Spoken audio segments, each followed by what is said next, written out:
चलिए विद्यार्थी, हम लोग विद्युत द्विध्रुव आघूर्ण पढ़ चुके हैं कि विद्युत द्विध्रुव आघूर्ण बराबर होता है Q गुने 12। अब विद्यार्थी हम लोग इस पर ऑब्जेक्टिव क्वेश्चन पढ़ते हैं। एक क्वेश्चन लिखिए छोटा सा, इसको समझ लीजिए। देखिए, एक विद्युत द्विध्रुव में एक आवेश का परिमाण Q बराबर +3.2 इंटू 10⁻⁻19 कूलम है एवं दोनों आवेशों के बीच की अल्पतम दूरी 2.4 इंटू 10⁻⁻10 मीटर है। तो 2.4 इंटू 10⁻⁻10 मीटर है। तो विद्युत द्विध्रुव आघूर्ण का मान बताएं। ये प्रश्न ऑब्जेक्टिव में बोर्ड में पूछा गया था विद्यार्थी। देखिए, सब कुछ दिया गया है, एक आवेश का परिमाण दिया गया है और अल्पतम दूरी दिया गया है। तो विद्युत द्विध्रुव आघूर्ण बराबर हम जानते हैं कि चूंकि P बराबर होता है Q गुने 12।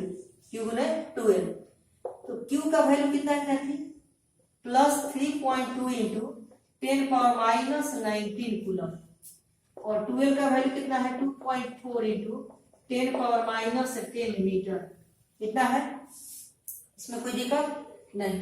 करना क्या है विद्यार्थी, इसमें आप लोग को बस सिंपली इसमें गुणा कर देना है और ये तो माइनस और ये माइनस आपस में जुड़ जाएगा माइनस में।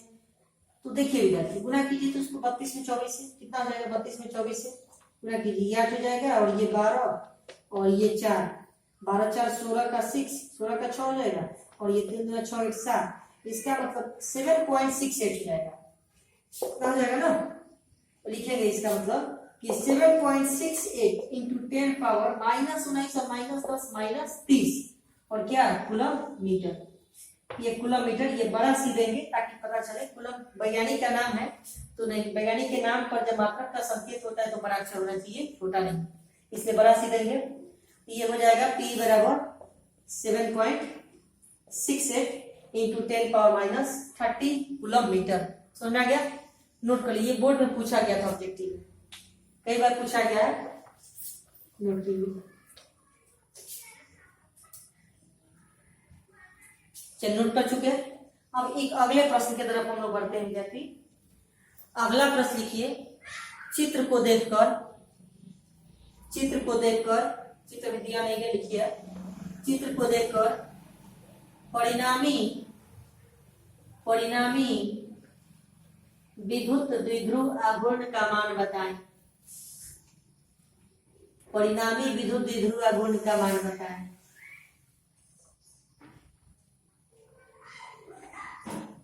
ऐसे दिया गया विद्यार्थी, देखिए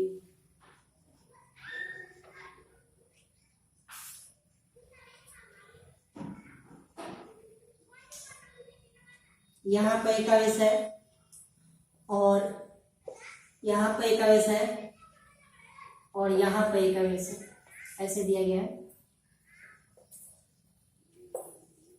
फिगर कोई बनाइएगा। ये लंबाई L है, ये भी लंबाई L है। या ऐसे सिंपली दिया गया, समझिए ऐसे कि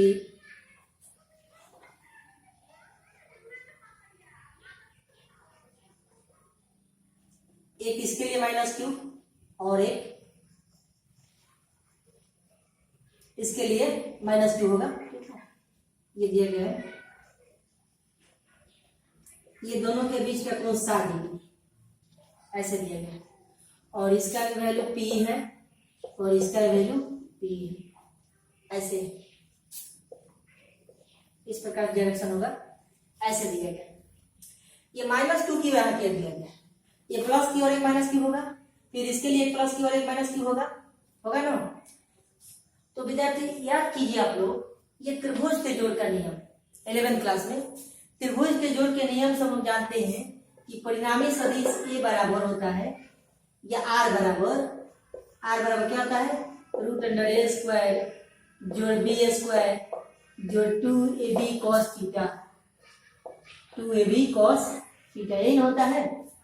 ठीक उसी प्रकार से हम लोग को परिणामी विद्युत द्विध्रुव आघूर्ण निकालना है, तो हम लिखेंगे इसीलिए परिणामी विद्युत द्विध्रुव आघूर्ण, परिणामी विद्युत द्विध्रुव आघूर्ण।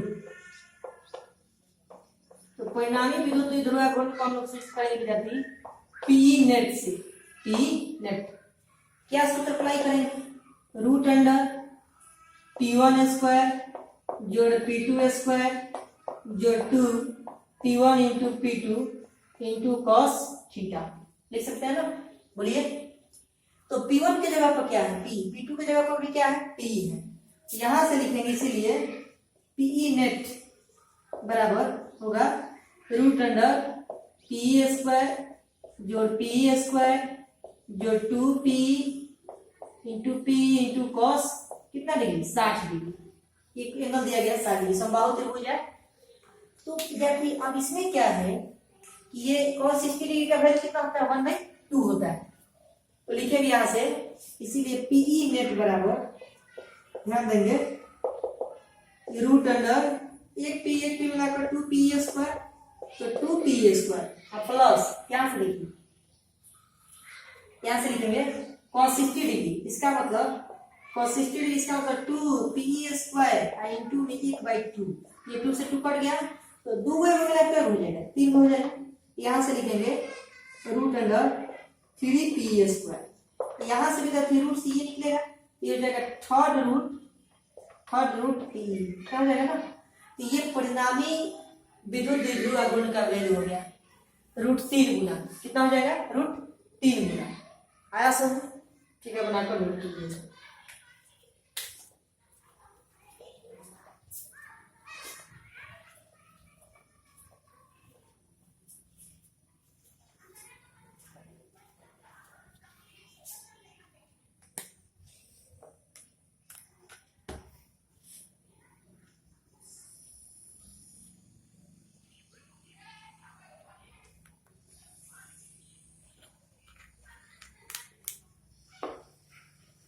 विद्यार्थी नोट कर चुके हैं। चलिए हम लोग अब थोड़ा सा सब्जेक्टिव प्रश्नों की तरफ बढ़ते हैं, जो 5 अंक स्तरीय प्रश्न हैं जो बोर्ड में अक्सर आते हैं उनके तरफ बढ़ते हैं हम लोग विद्युत द्विध्रुव आघूर्ण से रिलेटेड।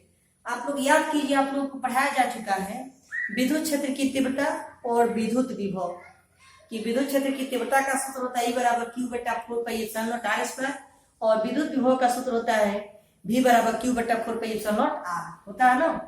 चलिए अब हम लोग अगले प्रश्न की तरफ बढ़ते हैं। क्वेश्चन लिखिए, पहले लिखिए किसी विद्युत द्विध्रुव के कारण अक्षीय स्थिति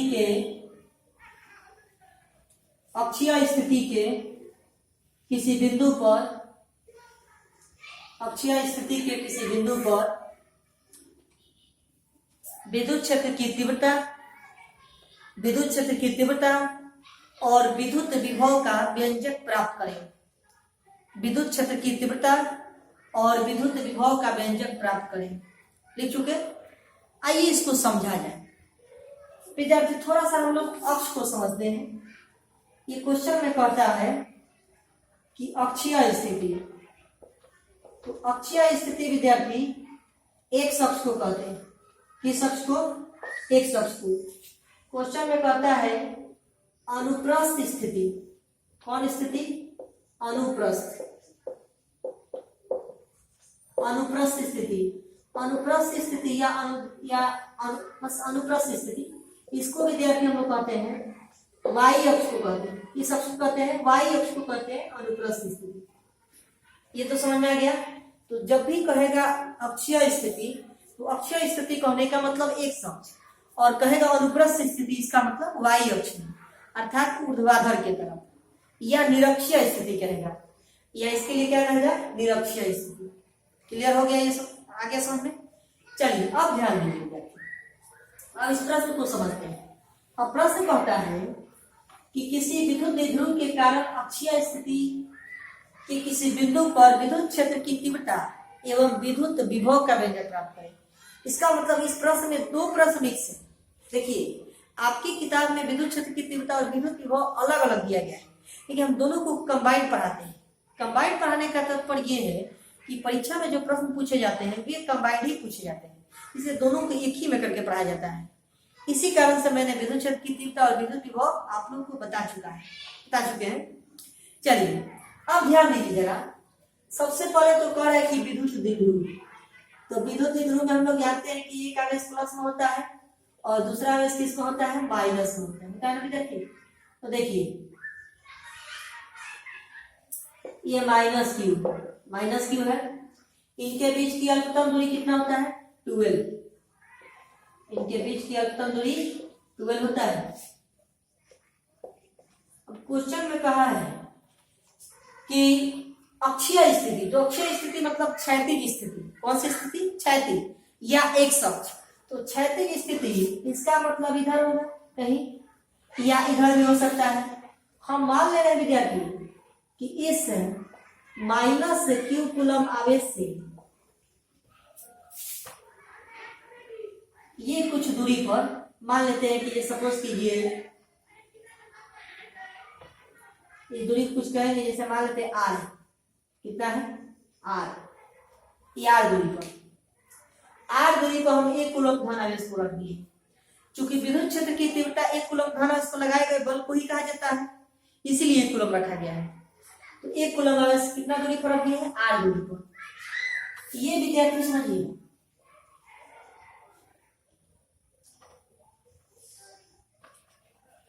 दूरी को यहां से करें कि आर दूरी, सॉरी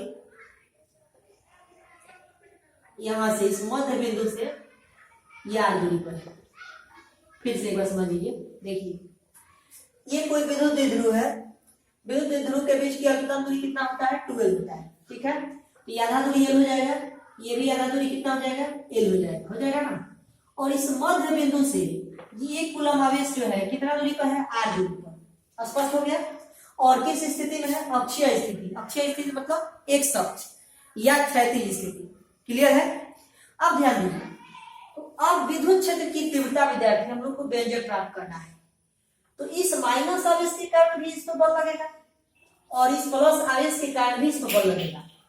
तो प्लस आवेश प्लस को प्रतिकर्षित करेगा, जबकि माइनस आवेश प्लस आवेश को आकर्षित करेगा।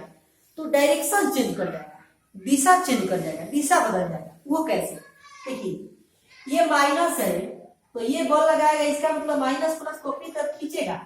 एक कूलम आवेश को बल लगाया तो विद्युत क्षेत्र की तीव्रता पाते हैं, और विद्युत क्षेत्र की तीव्रता किससे, ई से, और माइनस के द्वारा लगाए तो ई माइनस, क्या लिखेंगे, ई माइनस। अब ये प्लस की बात करते हैं, तो ये प्लस आवेश इस प्लस आवेश को ढकेलेगा। इसके लिए विद्युत क्षेत्र की तीव्रता का डायरेक्शन ऐसे होगा, तो लिखिए विद्युत क्षेत्र की तीव्रता को ई से और किस आवेश के द्वारा, प्लस आवेश के द्वारा। क्लियर है, समझ में आ गया। अब हम परिणामी विद्युत क्षेत्र की तीव्रता निकालने के लिए क्या करेंगे कि प्लस के कारण और प्लस माइनस के कारण। लेकिन एक बात ध्यान में रखेंगे कि प्लस के कारण जो है वो प्लस में होगा और माइनस के कारण माइनस में होगा। समझ में आ गया। परिमाण लिखेंगे तब प्लस में होगा। क्लियर हो गया। अब देखिए तो हम लिखते हैं यहां से अक्षीय स्थिति में, ध्यान दीजिएगा, अक्षीय स्थिति में विद्युत क्षेत्र की तीव्रता, विद्युत क्षेत्र की तीव्रता। तो विद्यार्थी विद्युत क्षेत्र की तीव्रता को ई से और अक्षीय स्थिति को रहा हम लिख रहे हैं ई अक्षीय। क्या लिखेंगे, ई अक्षीय बराबर विद्युत क्षेत्र की तीव्रता प्लस के द्वारा और प्लस विद्युत क्षेत्र की तीव्रता माइनस के द्वारा। इतना समझ में आया। परिणामी विद्युत क्षेत्र की तीव्रता निकालने के लिए किसी भी अक्ष में किसी भी बिंदु पर जोड़ दिया जाता है। अब वो वैल्यू अगर प्लस में होगा तो प्लस में जोड़ेंगे, माइनस में होगा तो माइनस में जोड़ेंगे। समझ में आ गया। अब देखिए विद्यार्थी, अब क्या है, अब हम प्लस क्यू के द्वारा विद्युत क्षेत्र की तीव्रता लिखेंगे। तो प्लस क्यू आवेश, देखिए तो यहां से ये डिस्टेंस एल है, ये डिस्टेंस कितना है, एल, और ये डिस्टेंस है यार। तो प्लस आवेश तो यहाँ है, तो यहां से इस प्लस आवेश के बीच की दूरी कितना होगा, आर प्लस एल, आर, ये आर दूरी और ये वाला एल दूरी, तो कितना हो जाएगा आर प्लस एल हो जाएगा ना। यहां से लिखेंगे इसका मतलब कि आर के लिए यहाँ प्लस क्यू के लिए आर प्लस एल दूरी यूज करेंगे, और इस माइनस क्यू के लिए दूरी देखिए, ये तो दूरी एल है और ये डिस्टेंस आर है। इस बड़ा वाला डिस्टेंस में सब इसको हम हटा दे, सब्ट्रैक्ट कर दे, हटा दे, ये वाला डिस्टेंस मिल जाएगा, तो इसके लिए होगा आर माइनस एल। क्लियर हो गया? चलिए देखिए लिखते हैं। तो विद्युत क्षेत्र की तीव्रता का सूत्र होता है Q बटा 4 pi epsilon naught R square, Q बटा 4 pi epsilon naught R square. तो लिखेंगे Q बटा 4 pi epsilon naught R square के जगह पर लिखेंगे आर प्लस एल का होल स्क्वायर, प्लस के लिए, और उसके बाद लिखेंगे प्लस इसके लिए माइनस क्यू, तो माइनस क्यू बटा 4 pi epsilon naught into R minus L का होल स्क्वायर। इतना समझ में आ गया? बोलिए। चलिए आप पहले फिगर को बनाइए और फिगर को बना के कितना नोट कीजिए, फिर हम आगे बताते हैं।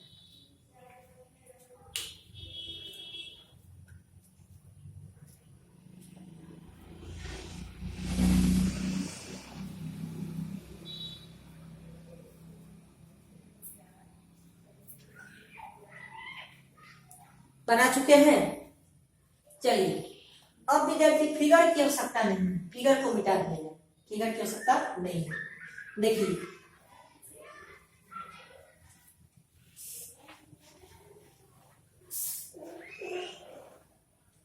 यहां से क्या कॉमन है, Q बटा 4 पाई एप्सिलॉन और Q बटा 4 पाई एप्सिलॉन, और ये माइनस प्लस क्या हो जाएगा माइनस। यहां से लिखेंगे E अक्षीय बराबर, E अक्षीय बराबर लिखेंगे Q बटा 4 पाई एप्सिलॉन नॉट, बचेगा क्या 1 बटा आर प्लस एल का whole square minus plus minus minus 1 बटा आर माइनस एल का होल स्क्वायर। इतना हो जाएगा ना? बोलिए। अब देखिए इसको हल कर देना है, देखिए कैसे।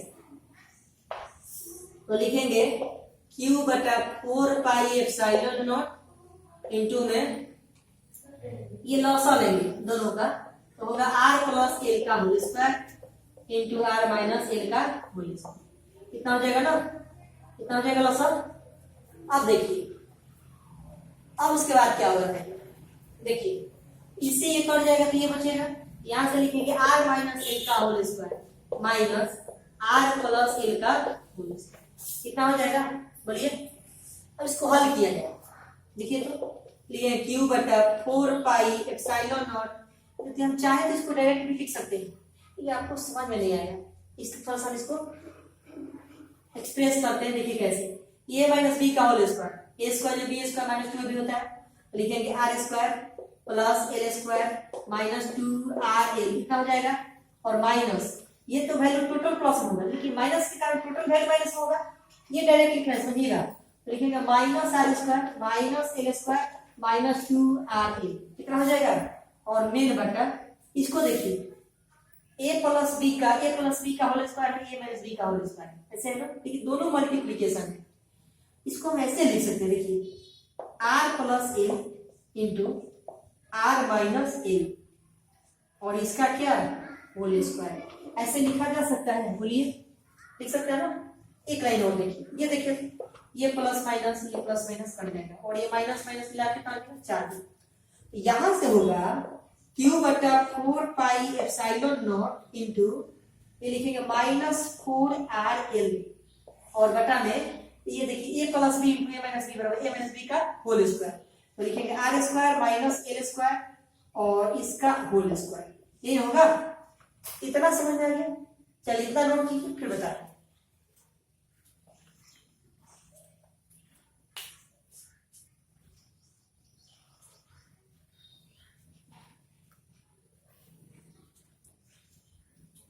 चलिए देखिए भैया समझेंगे हम लोग। अब इसमें एक कंडीशन होता है, उस कंडीशन को समझना।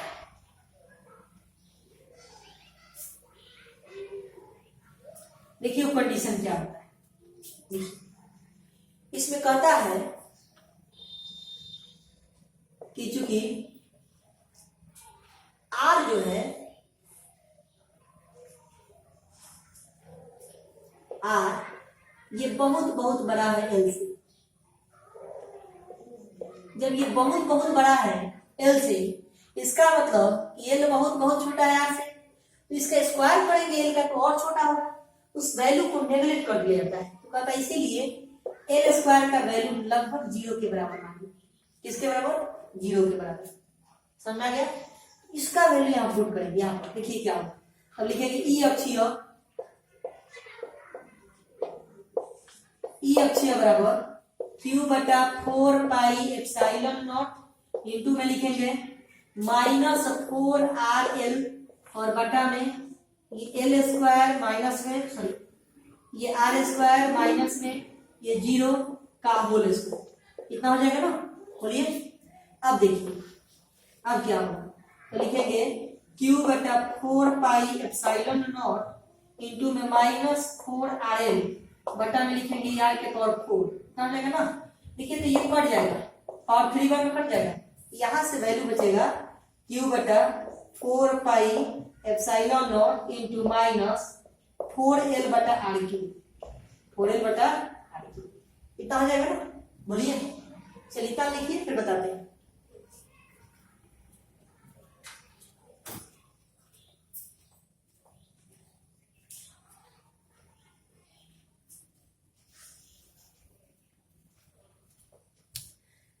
लिख चुके हैं?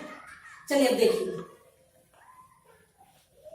थोड़ा सा सेटिंग कर देते हैं। देखिए कैसे इसको लिखते हैं, इसीलिए ई अक्षीय बराबर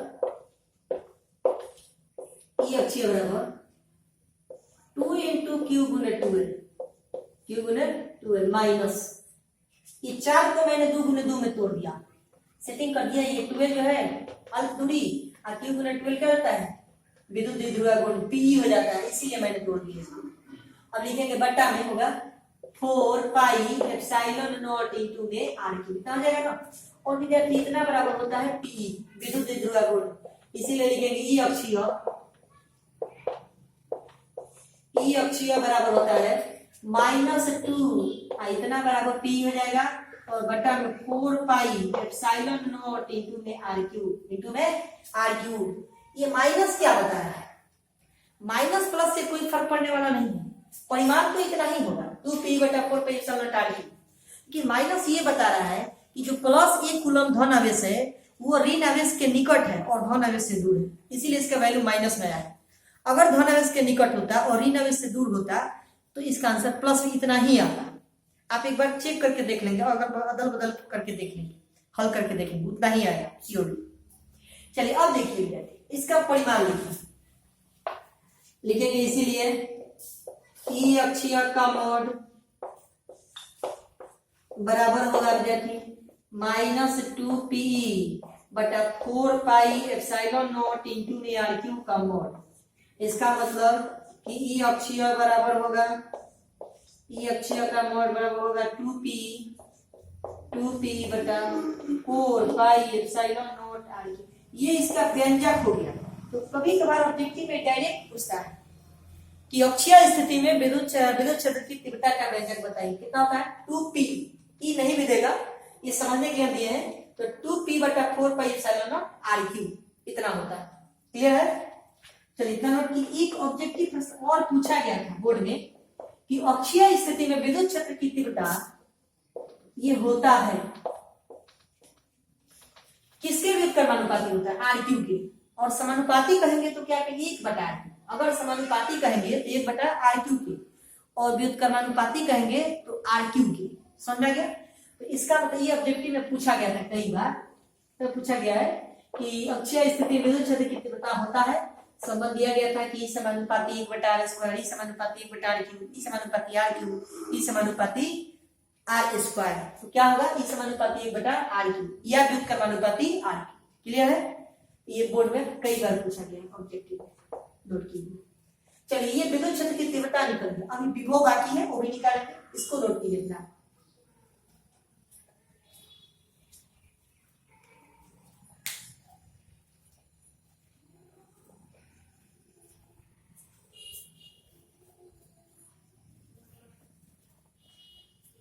नोट कर चुके? अब आप आप हेडिंग देंगे। इसमें दूसरा है विद्युत विभव, हेडिंग देंगे अक्षीय स्थिति में विद्युत विभव, अक्षीय स्थिति में विद्युत विभव।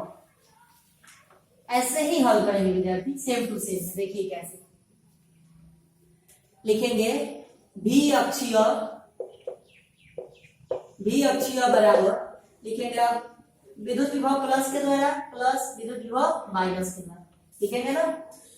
और v बराबर हम लोग सूत्र जानते हैं q बटा 4 पाई एप्सिलॉन नॉट r, और प्लस के द्वारा हम लोग देखे थे कि डिस्टेंस बटा r प्लस है, माइनस के द्वारा हम बता माइनस l, इसीलिए लिखेंगे v अक्षीय बराबर q बटा 4 pi epsilon naught into r plus l, इतना था, प्लस ये माइनस q बटा 4 pi epsilon naught into r minus l, इतना हो जाएगा।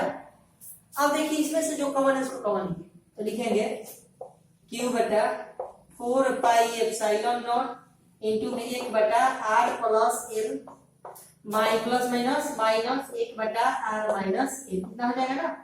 अब देखिए ये हो जाएगा q बटा 4 पाई एप्सिलॉन नॉट इनटू में 1 लसा लेंगे तो लसा होगा r प्लस l इनटू में लिखेंगे r माइनस l, इतना हो जाएगा। अब देखिए कट जाएगा तो ये बचेगा r माइनस l, और ये माइनस प्लस में होगा तो दोनों का माइनस होगा तो माइनस r माइनस l। देखिए तो ये प्लस माइनस कट गया और माइनस a को मिला तो माइनस 2। तो देखिए इतना लिखिए फिर बताते हैं।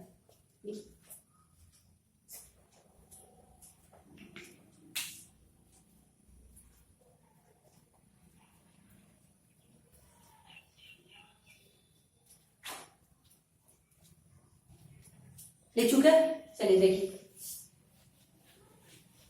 विद्यार्थी ये हो जाएगा भी अक्षीय बराबर लिखेंगे q बटा 4 पाई एप्सिलॉन नॉट इनटू में माइनस 12 बटा में लिखेंगे, ये देखिए ये प्लस बी इंटू माइनस ये स्क्वायर माइनस बी स्क्वायर, तो R square minus L square, इतना आगे समझ में। अब हम लोग वही कंडीशन की चूंकि r बहुत बहुत बड़ा है l से, इसीलिए एल स्क्वायर का मान लगभग में कितना 0 होगा ना। देखिए तब क्या होगा, देखिए तो लिख रहे हैं भी अक्षीय बराबर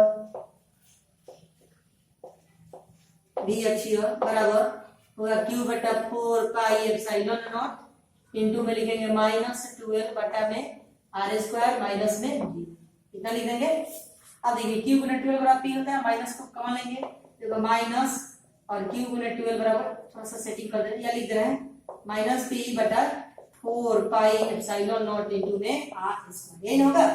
यही होता है व्यंजक। माइनस क्या बता रहा है कि प्लस एक कूलम आवेश जो है वो ऋण आवेश के निकट है और धन आवेश से दूर है, इसलिए माइनस आया है।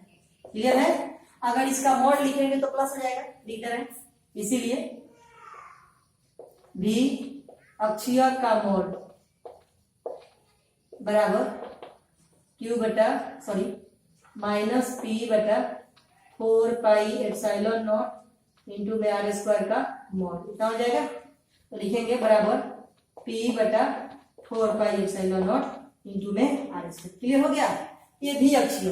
एक और बात थोड़ा समझ लीजिए इसमें कि ऑब्जेक्टिव में, इसीलिए भी अक्षीय जो है ये व्युत्क्रमानुपाती होता है r स्क्वायर। ये ऑब्जेक्टिव पॉइंट है, इसको आप लोग याद रखेंगे। ऑब्जेक्टिव पॉइंट इंपॉर्टेंट है, याद रखेंगे, परीक्षा पूछता है कि अक्षीय स्थिति में भी विद्युत विभव का जो मान है वो किस रूप में होता है। तो ये व्युत्क्रमानुपाती r स्क्वायर या समानुपाती 1 बटा r स्क्वायर। क्लियर है। चलिए इतना नोट कीजिए। और हम आप लोगों से एक बात बोलेंगे कि आप लोग वीडियो को देख रहे हैं या लाइक और शेयर कीजिए और उसको ज्यादा से ज्यादा सब्सक्राइब कीजिए, ठीक है। और क्लियर, इतना समझ आ गया, ठीक।